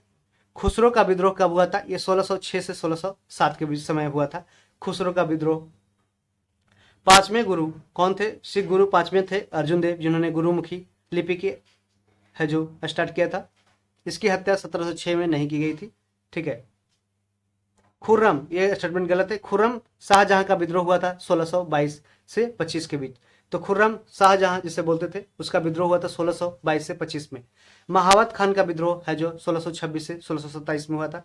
महावत खान का विद्रोह 1626 से 1627 में। खुर्रम जो शाहजहां उसका नाम था, उसका विद्रोह हुआ था 1622 से 25 में। और खुसरो का विद्रोह 1606 से 1607 में। किसके समय में कंधार हमेशा के लिए मुगलों के हाथ से निकल गया? जहांगीर के समय। जहांगीर के समय में कंधार है जो हमेशा के लिए मुगलों के हाथ से निकल गया। सुमेलित करना है जहांगीर की पत्नियां और उसकी उपाधि। मानबाई उसकी पत्नी थी जिसे शाह बेगम कहते थे। जगत गोसाई जिसे जोधाबाई नाम दिया गया। और मेहरू निशा ये नूरमहल, नूरजहां, पादशाह बेगम, ये मेहरू निशा का उपनाम था। नूरमहल, नूरजहां, पादशाह बेगम। ठीक है, याद रखिएगा। मानबाई, जगत गोसाई, मेहरू निशा जहांगीर की पत्नी थी, जिसे मानबाई को शाह बेगम, जगत गोसाई को जोधाबाई, मेहरू निशा को नूरमहल, नूरजहां, बादशाह बेगम, जबकि जोधाबाई जो अकबर की पत्नी रही थी पहले। मेवाड़ से युद्ध तथा चित्तौड़ की संधि किसके शासनकाल की महत्वपूर्ण उपलब्धि है? जहांगीर की। मेवाड़ से युद्ध तथा चित्तौड़ की संधि किसके शासनकाल की महत्वपूर्ण उपलब्धि है? जहांगीर की। जहांगीर को जो न्याय जंजीर है जो स्थापित करने का श्रेय दिया जाता है। किस शासक को जहांगीर ने फरजंद मतलब पुत्र की उपाधि से सम्मानित किया था? बीजापुर के शासक आदिल शाह को। किस शासक को जहांगीर ने फरजंद मतलब पुत्र की उपाधि से सम्मानित किया था? बीजापुर के शासक आदिल शाह को। मैंने अपना राज्य अपनी प्यारी बेगम के हाथों में एक प्याला शराब और एक प्याला शोरबे के लिए बेच दिया। यह किसकी उक्ति है? जहांगीर की। तो मैंने अपना राज्य अपनी प्यारी बेगम के हाथों में एक प्याला शराब और एक प्याला शोरबे के लिए बेच दिया। यह कथन है किसका? जहांगीर का। तो उस समय उसके शासनकाल कौन देख रही थी? उसकी पत्नी बेगम मेहरुनिशा। जो चित्रकला के शत्रु हैं मैं उनका शत्रु हूं, किस मुगल शासक ने कहा था? जहांगीर के। जहांगीर ने कहा था कि जो पेंटिंग के शत्रु है नेमी है, मैं उनका शत्रु हूं। मतलब जहांगीर ने ऐसा कहा था। ठीक है। और सबसे ज्यादा है जो चित्रकला को सबसे ज्यादा आप समझ सकते हैं किसने श्रेय दिया था? ये जहांगीर ने दिया था। मराठों एवं अफगानों को मनसबदारी प्रथा में शामिल करने वाला प्रथम मुगल शासक था जहांगीर। तो जहांगीर पहला ऐसा मुगल शासक था जिन्होंने मराठों एवं अफगानों को मनसबदारी प्रथा में शामिल किया था। मनसबदारी प्रथा स्टार्ट किया गया था अकबर के द्वारा, जिसमें सैनिकों को सेनाओं में भर्ती कराने का ये सिस्टम था। शाहजहां के समय कौन सी घटना नहीं हुई? तो ये महावत खान का विद्रोह नहीं हुआ था, जबकि खान जहां लोदी का विद्रोह हुआ था। जुझार सिंह बुंदेला का विद्रोह हुआ था। पुर्तगालियों का दमन किया गया था शाहजहां के समय। याद रखिएगा, पूछा गया क्वेश्चन है कि पुर्तगालियों का दमन किसके समय किया गया था? शाहजहां के समय में। याद रखिएगा, ये सारे स्टेटमेंट सही रहते हैं। सही है कि पुर्तगालियों का दमन किया गया था शाहजहां के समय। जुझार सिंह बुंदेला का विद्रोह है जो शाहजहां के समय हुआ था। और खान जहां लोदी का विद्रोह है जो शाहजहां के समय हुआ था। महावत खान का विद्रोह नहीं हुआ था। ये कब हुआ था? तो याद रखिएगा, महावत खान का विद्रोह हुआ था 1626 के आसपास। तो ये जहांगीर के समय हुआ था, जहांगीर के समय। ठीक है, शाहजहां के समय नहीं हुआ था, जहांगीर के समय हुआ था। जहांगीर के बाद है जो शाहजहां राजा बने थे। शाहजहां का मूल नाम क्या था? ये खुर्रम था। शाहजहां का मूल नाम क्या था? खुर्रम। याद रखिए, शाहजहां का मूल नाम खुर्रम। शाहजहां ने किसे मलका ए जमानी की उपाधि दी? मलका ए जमानी की उपाधि दी थी शाहजहां ने अर्जुमंद बानो बेगम मतलब मुमताज महल को। शाहजहां ने अर्जुमंद बानो बेगम मतलब मुमताज महल को मलका ए जमानी की उपाधि दी थी। इसी के मजार पे है जो बनाया गया था ताजमहल आगरा में। शाहजहां ने किसे शाह इकबाल एवं शाह बुलंद की उपाधि दी थी? दारा सिकोह को। शाहजहां के पुत्र दारा शिकोह, जिसे शाहजहां ने शाह इकबाल एवं शाह बुलंद की उपाधि दी थी, और दारा शिकोह को औरंगजेब ने हरा दिया था, और है जो अपना खुद राजगद्दी पे बैठ गया था। कौन? कि औरंगजेब ने शाहजहां को कैदी बना लिया था। शाहजहां के शासनकाल के अंतिम वर्षों में हुए उत्तराधिकार के युद्धों का क्रम देखना है, क्या था ये, तो इसको हम नेक्स्ट स्लाइड में देखते हैं। ये सारे युद्ध है जो शाहजहां के अंतिम वर्षों में किया गया युद्ध है, जो राजगद्दी प्राप्त करने के लिए है, जो उसके बेटे द्वारा लड़ा गया युद्ध है। जैसे दारा शिकोह और औरंगजेब के बीच मुख्य जो युद्ध हुआ था, जैसे बहादुरपुर का युद्ध, धर्मत का युद्ध, सामूगढ़ का युद्ध, खजुआ का युद्ध, देवराई का युद्ध, ये सारे युद्ध है जो औरंगजेब और दारा शिकोह शाहजहां के बेटे के द्वारा लड़ा गया था राजगद्दी को प्राप्त करने के लिए। दारा शिकोह एवं औरंगजेब, तो यह मिलान सही है कि पहले बहादुरपुर हुआ था, फिर धर्मत, फिर सामूगढ़, खजुआ एवं देवराई, सबसे अंतिम में देवराई, याद रखिएगा। ठीक है। दारा शिकोह एवं औरंगजेब के मध्य हुए उत्तराधिकार युद्धों में सबसे निर्णायक युद्ध कौन सा माना जाता है? ये सामूगढ़ का युद्ध। सामूगढ़ का युद्ध है जो सबसे निर्णायक माना जाता है दारा शिकोह एवं औरंगजेब के बीच हुए उत्तराधिकार के युद्धों में। औरंगजेब ने अपने पिता को किस किले में नजरबंद कर दिया, जहां 8 वर्ष के बाद नजरबंदी की हालत में ही शाहजहां की मौत हो गई? आगरा के किला में। आगरा के किले में ही औरंगजेब ने अपने पिता को नजरबंद कर दिया था, जहां 8 वर्ष के बाद नजरबंदी की हालत में शाहजहां की मृत्यु हो गई थी। औरंगजेब के विरुद्ध हुए उत्तर भारत के विद्रोहों का सही क्रम क्या है? जाट का पहले विद्रोह हुआ, फिर बुंदेला का, फिर सतनामी का और सिख का।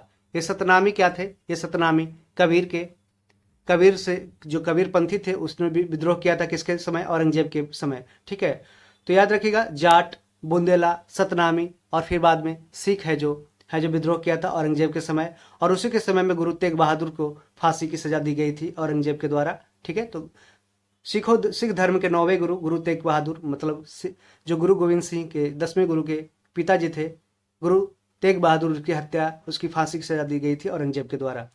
किस जाट नेता ने बादशाह अकबर के मकबरे सिकंदरा को हानि पहुंचाई तथा अकबर की कब्र को खोदकर उसकी हड्डियों को जला दिया? किस जाट नेता ने बादशाह अकबर के मकबरे, कहाँ है ये? सिकंदरा में है, को हानि पहुंचाई तथा अकबर की कब्र को खोदकर उसकी हड्डियों को जला दिया? राजा राम ने। तो देखिए कैसे दुस्साहस, अच्छे काम भी बोल सकते हैं। किस जाट नेता ने बादशाह अकबर के मकबरे, कहीं वो ज्यादा ही से हार माना हुआ था? अकबर के मकबरे जो सिकंदरा था उसको हानि, कहाँ पे याद रखे, अकबर के मकबरा कहाँ है? सिकंदरा में। उसको हानि पहुंचे तो अकबर की कब्र को खोदकर उसकी हड्डियों को जलाया था राजा राम ने। साकी मुस्तईद खान की रचना मासी ए आलमगीरी को किसने मुगल राज की गजेटियर की संज्ञा दी है? तो जादूनाथ सरकार ने। साकी मुस्तईद खान की रचना का क्या है? ये मासिर ए आलमगीरी को किसने मुगल राज का गजेटियर की संज्ञा दी है? जादूनाथ सरकार ने। याद रखिएगा कि मासिर ए आलमगीरी किसने लिखा है? तो साकी मुस्तईद खान ने मासिर ए आलमगीरी लिखा है। ये मुगल राज का गजेटियर है। ठीक है, आलमगीर किसको बोला जाता है? औरंगजेब को। जिस प्रकार स्पेन के फोड़े ने नेपोलियन को बर्बाद कर दिया, उसी प्रकार दक्कन के फोड़े ने औरंगजेब को बर्बाद कर दिया। ये उक्ति किस इतिहासकार की है? ये जादूनाथ सरकार ने ऐसा बोला है। किस मुगल बादशाह को उसकी प्रजा शाही वेश में एक दरवेश या फकीर कहती थी? औरंगजेब को उसकी प्रजा शाही वेश में एक दरवेश या फकीर कहती थी। औरंगजेब को आलमगीर की उपाधि से सम्मानित किया गया। किसने अकबर को जिल ए इलाही, खुदा की परछाई एवं फर ए इजदी, खुदा से निकलने वाली रोशनी कहा है? अबुल फजल ने। तो अकबर को किसने जिल ए इलाही कहा है? खुदा की परछाई। जिल ए इलाही का मतलब खुदा की परछाई एवं फर ए इजदी, खुदा से निकलने वाली रोशनी कहा है? अबुल फजल ने। दीवान ए बजीरात कुल नामक नए पद की स्थापना किसने की थी? अकबर ने की थी। दीवान ए बजीरात कुल नामक नए पद की स्थापना है जो अकबर के द्वारा की गई थी। अकबर के समय मुगल सूबों, मतलब मुगल प्रांतों की संख्या कितनी थी? 15 थी। याद रखिए 15 थी, जो औरंगजेब के समय बढ़कर कितनी हो गई? 21 हो गई। अकबर के समय मुगल सूबों या प्रांतों की संख्या कितनी थी? 15 थी, जो औरंगजेब के समय बढ़कर हो गई 21। अंतिम रूप से जजिया कर समाप्त करने वाला मुगल बादशाह था मोहम्मद शाह रंगीला। अंतिम रूप से जजिया कर समाप्त करने वाला मुगल बादशाह था मोहम्मद शाह रंगीला, जो अंतिम रूप से जो स्टार्ट किया गया था पीकॉक थ्रोन, जो मयूर सिंहासन था, उस पे जो कोहिनूर हीरा भी जड़ा हुआ था, वो सबसे अंतिम रूप से बैठने वाला था मोहम्मद शाह रंगीला। हस्तांतरण के लिए आरक्षित भूमि को मुगल राज्य में क्या कहा जाता था? पैवाकी या पायवाकी। हस्तांतरण मतलब ट्रांसफर करने के लिए जो रिजर्व भूमि था, आरक्षित भूमि था, उसको मुगल काल में कहा जाता था पैवाकी या पायवाकी, पैवाकी या पायवाकी। मुगल कालीन मनसबदारी व्यवस्था में जात एवं सवार क्या बोधक था? ये क्रमशः जात क्या था? मनसबदार के पद एवं उसके सैनिक दायित्वों का बोधक जो जात कहलाता था। तो याद रखिएगा, मुगल कालीन मनसबदारी व्यवस्था में जात, मनसबदार के पद एवं उसके सैनिक दायित्वों का जो बोधक कहलाता था सवार कहलाता था, तो सैनिक दायित्व। ठीक है, याद रखिएगा, आंसर ये होगा। मनसबदारी व्यवस्था में दो अस्पा और सी अस्पा का प्रचलन किसने किया था? जहांगीर ने किया था। मनसबदारी व्यवस्था स्टार्ट किया गया था अकबर के द्वारा, और इसमें दो अस्पा सिंह अस्पा का प्रचलन है जो जहांगीर के द्वारा ऐड किया गया। मनसबदारी व्यवस्था में महाना मंथस्किल जागीरों के प्रचलन का श्रेय है शाहजहां के समय।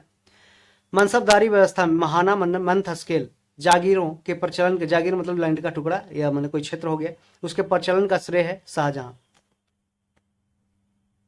तो दो अस्पा सिंह अस्पा जहांगीर ने स्टार्ट किया और महाना स्टार्ट किया, महाना जागीर के प्रचलन किया था शाहजहां ने। जागीरदारी संकट सर्वप्रथम किस मुगल बादशाह के शासन में उत्पन्न हुई थी? औरंगजेब के समय। तो जागीरदारी संकट सर्वप्रथम है जो मुगल बादशाह औरंगजेब के समय में हुई थी। औरंगजेब है कि 1658 से 1707 तक राज किया। मुगल स्थापत्य कला के संदर्भ में पिट्रा ड्यूरा का अर्थ क्या? ये देखिए, पिट्रा ड्यूरा के बारे में क्वेश्चन है जो बीपीएससी अभी 68th बीपीएससी पुट्टी में पूछा गया था। मुगल स्थापत्य कला के संदर्भ में पिट्रा ड्यूरा क्या है? संगमरमर के पत्थर पर जवाहरात से की गई जड़ावट है। तो ये क्या है पिट्रा ड्यूरा? तो संगमरमर के पत्थर पर जवाहरात से की गई जड़ावट है। भारत में चारबाग शैली का प्रथम मकबरा क्या है? कहाँ मकबरा है? ये हुमायूं का मकबरा, हुमायूं का फोर्ट जो कहाँ है? दिल्ली में। तो भारत में चारबाग शैली का प्रथम मकबरा है हुमायूं का मकबरा, हुमायूं का मकबरा। देखिए, पिट्रा ड्यूरा का आरंभ किसने किया था? जहांगीर ने पिट्रा ड्यूरा का आरंभ किया था, जो क्या था? ये संगमरमर के पत्थर पर जवाहरात से की गई जड़ावट थी। वह कौन सी पहली इमारत है जिसका निर्माण पूर्ण रूप से संगमरमर से हुआ है और जिसमें पिट्रा ड्यूरा का प्रयोग हुआ है? ये इत्माद उद दौला का मकबरा है।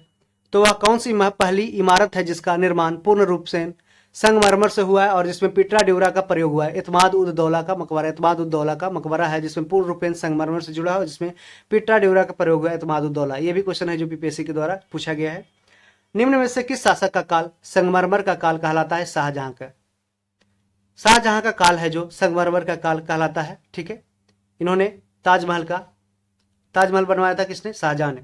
जहांगीर ने किस चित्रकार को फारस के शाह एवं उसके अमीरों का छवि चित्र पोर्ट्रेट बनाने के लिए फारस ईरान भेजा था? बिशनदास को। जहांगीर ने बिशनदास जो पेंटर था उसको फारस के शाह एवं उसके अमीरों का छवि चित्र माने पोर्ट्रेट बनाने के लिए फारस ईरान भेजा था बिशनदास को। अब मिलान करना है व्यक्ति और उसका उपाधि। अब्दुल हसन को, ठीक है, नादिर उस जमान है जो उपाधि दी गई थी। उस्ताद मंसूर को नादिर उल अस्त्र। ये देखिए क्वेश्चन ये दरोगा में पूछा भी गया है, अभी जो पीटी हुआ था दरोगा का उसमें पूछा गया है। उस्ताद मंसूर है जो नादिर उल अस्त्र को बोला गया है, उपाधि दिया गया है ना उस्ताद मंसूर को नादिर उल अस्त्र की। और नादिर उल जमान हसन से याद रखेगा जमान ये हसन ना अंतिम में ना है, और मंसूर से याद रखेगा नादिर उल अस्त्र। शौकी को आनंद खान की उपाधि दी गई शौकी को। लाल खान की उपाधि है जो गुन समंदर को दी गई लाल खान की उपाधि, शौकी को आनंद खान, उस्ताद मंसूर को नादिर उल अस्त्र और अब्दुल हसन को नादिर उल जमान। औरंगजेब कालीन ऐतिहासिक ग्रंथ नुस्खा ए दिलकुशा के रचनाकार कौन थे? ये भीमसेन सक्सेना कायस्थ। औरंगजेब कालीन ऐतिहासिक ग्रंथ ये किसके कालीन थे? औरंगजेब के काल के समय ये नुस्खा ए दिलकुशा के रचनाकार कौन थे? ये भीमसेन सक्सेना कायस्थ थे। भीमसेन सक्सेना कायस्थ, ठीक है, भीमसेन सक्सेना कायस्थ। अकबरनामा किसने लिखा था? अकबरनामा लिखा था अब्दुल फजल ने अकबरनामा लिखा था। आईने अकबरी किसने लिखा था? अबुल फजल ने। आईने अकबरी और अकबरनामा की रचना है जो अबुल फजल के द्वारा की गई थी। इत्माद उद दौला का मकबरा आगरा में किसने बनवाया था? नूरजहां अर्थात मेहरुनिसा ने इत्माद उद दौला का मकबरा बनवाया था आगरा में। ये जहांगीर की पत्नी थी नूरजहां। राजपूताना के निम्न राज्यों में से किसने अकबर की संप्रभुता स्वीकार नहीं की थी? मेवाड़ के राजा ने। मेवाड़ के राजा ने अकबर की संप्रभुता स्वीकार नहीं की थी। किस मध्यकालीन शासक ने पट्टा एवं कबूलियत की प्रथा आरंभ की थी? शेरशाह सूरी ने। शेरशाह सूरी ने पट्टा एवं कबूलियत की प्रथा आरंभ की थी। मुगल सम्राट औरंगजेब कौन सा वाद्य यंत्र बजाता था? ये बीना बजाता था। जबकि याद रखेगा है जो नगाड़ा बजाता था कौन? अकबर है जो नगाड़ा बजाता था, औरंगजेब है जो बीना बजाता था। जहांगीर को कहां दफनाया गया था? लाहौर में। लाहौर में जहांगीर को दफनाया गया। ठीक है। वह प्रसिद्ध जैन आचार्य कौन था जिनको अकबर ने बहुत सम्मानित किया था? तो ये हरिविजय सूरी थे। ये जैन आचार्य थे जिनको अकबर ने बहुत सम्मानित किया था। कौन जहांगीर के चित्रकार था? ये देखना है, ये क्वेश्चन बार बार पूछा जाता है। दरोगा पीटी एवं मेंस के लिए बहुत ही फेमस क्वेश्चन है। तो इसका आंसर अबुल हसन और अकारिजा। अकारिजा और अबुल हसन, ये इसका आंसर हो जाएगा। तो अबुल हसन और अकारिजा कौन था? ये जहांगीर के चित्रकार थे, जहांगीर के पेंटर थे। और मंसूर था जो भी जहांगीर के चित्रकार थे, वो है जो पक्षियों का चित्र बनाने के लिए फेमस था। कौन? मंसूर। और जहांगीर ने चित्रकला को सबसे ज्यादा श्रेय दिया था, बहुत ज्यादा बढ़ाया था। क्वेश्चन पूछा गया है। और जहांगीर को न्याय जंजीर के लिए फेमस माना जाता है। न्याय जंजीर व्यवस्था अपनाई थी। लंदन में ब्रिटिश ईस्ट इंडिया कंपनी के गठन के समय भारत का निम्नलिखित में से कौन बादशाह था? उस समय अकबर था। तो लंदन में ब्रिटिश इंडिया कंपनी के गठन के समय भारत का निम्नलिखित में से कौन बादशाह था? उस समय अकबर था। अकबर का शासनकाल कब से कब तक? ये 1556 से 1605 तक रहा। और 1600 ईस्वी में ब्रिटिश ईस्ट इंडिया कंपनी की स्थापना हुई थी। शाहजहां के काल में कौन यूरोपीय यात्री भारत आया था? पीटर मुंडी। पीटर मुंडी है जो शाहजहां के काल में भारत आया था, और ये एक यूरोपियन ट्रैवलर था, यात्री था। ठीक है। विलियम हॉकिंस कब आया था? इस जहांगीर के समय में 1809 में आया था। और थॉमस रो आया था 1815 में जहांगीर के समय। अकबर ने दीन ए इलाही कब स्टार्ट किया था? ये 1582 में दीन ए इलाही धर्म की स्थापना की थी अकबर ने। इनमें से कौन अकबर के दरबार में चित्रकार नहीं था? एक कल्याण दास नहीं था। जबकि दसवंत, बशावन, अब्दुल समद, ये सारे तीनों है जो चित्रकार थे। ये क्वेश्चन बार बार पूछा जाता है दरोगा में, और बीपीएससी के भी फेमस क्वेश्चन है। तो याद रखिएगा, दसवंत, अब्दुल समद, बसावन, ये सारे चित्रकार थे अकबर के दरबार में। तो अकबर के जो चित्रकार थे दसवंत, अब्दुल समद और बसावन। याद रखिएगा, अकबर ने एक सेपरेट माने एक अलग डिपार्टमेंट, अलग विभाग है जो बनवाया था चित्रकारी के लिए। याद रखिएगा, अकबर ने बनवाया था, जहांगीर ने नहीं। ठीक है। बाबर ने सर्वप्रथम पातशाह की पदवी धारण की थी काबुल में। तो बाबर ने सर्वप्रथम पातशाह की उपाधि है जो किसने धारण की थी? बाबर ने। कब? या काबुल में धारण की थी। कहां? काबुल में। निम्नलिखित में से कौन नूरजहां के गुट का सदस्य नहीं था? ये जहांगीर है जो। निम्न में से कौन नूरजहां के गुट का सदस्य नहीं था? जहांगीर नहीं था। जबकि गियास बेग, आसफ खान, खुर्रम, ये सारे हैं जो उसके गुट का सदस्य थे, क्योंकि जहांगीर ने ही नूरजहां को एक प्याले शराब के बदले जो अपना शासन है जो बेच दिया था।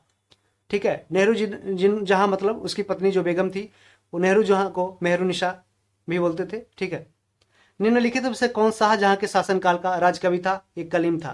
तो शाहजहां के शासनकाल का राजकवि कौन था? कलीम था। ठीक है, कलीम। याद रखिए कौन था? कलीम था। तो फ्रेंड्स, इस तरीके से हमने मुगल काल से जितने क्वेश्चन बनाए गए हैं 217 क्वेश्चन, इसको हमने कंप्लीट कर लिया है। ये बहुत सारे एग्जामों में क्वेश्चन है जो रिपीट किए गए हैं और रिपीट किए जाएंगे, बार बार पूछे जाएंगे। तो आप इसको एक बार पूरे अच्छे कंप्लीट वीडियो अगर देख लेंगे तो आपको आने वाले एग्जाम में काफ़ी सहूलियत महसूस होगी। यदि आप चैनल पर पहली बार आए हैं तो इसे सब्सक्राइब कर लें, दोस्तों में इसे शेयर करें। यदि आपके लिए फ़ायदेमंद है तो इसे ज़रूर आगे प्रमोट करें। धन्यवाद। All the best for your exam.